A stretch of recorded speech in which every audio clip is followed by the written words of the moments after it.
Hello and welcome to this look at rail action throughout Scotland.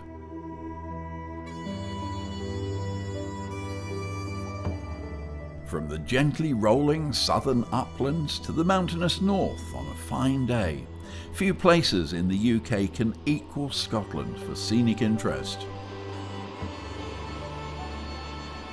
As we shall see during the course of this programme, this most northern part of the United Kingdom has so much to offer rail travellers.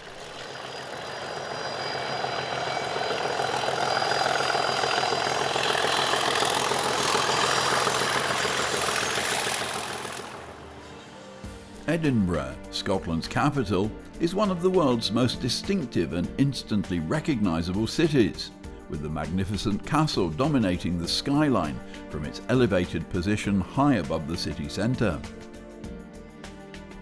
Edinburgh's Waverley station, referred to locally as simply the Waverley, was first opened in 1846 by the North British Railway Company, who eventually fought off opposition to a railway through the peaceful Princes Street Gardens.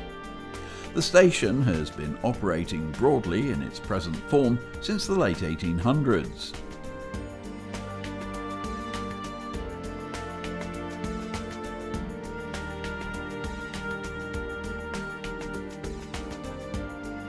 This high-speed train is forming a Virgin Trains Aberdeen to London King's Cross service. The North Bridge, which spans the whole station, and the characteristic buildings of the Old Town are clearly visible.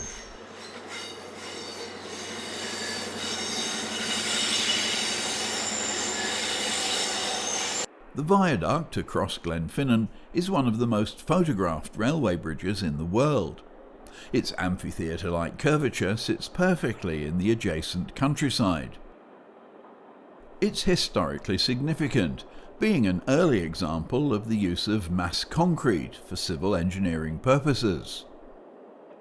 And it's the backdrop for what is probably the most famous railway scene in the Harry Potter films. And if you're walking in the area, you should definitely beware of flying Ford Anglias.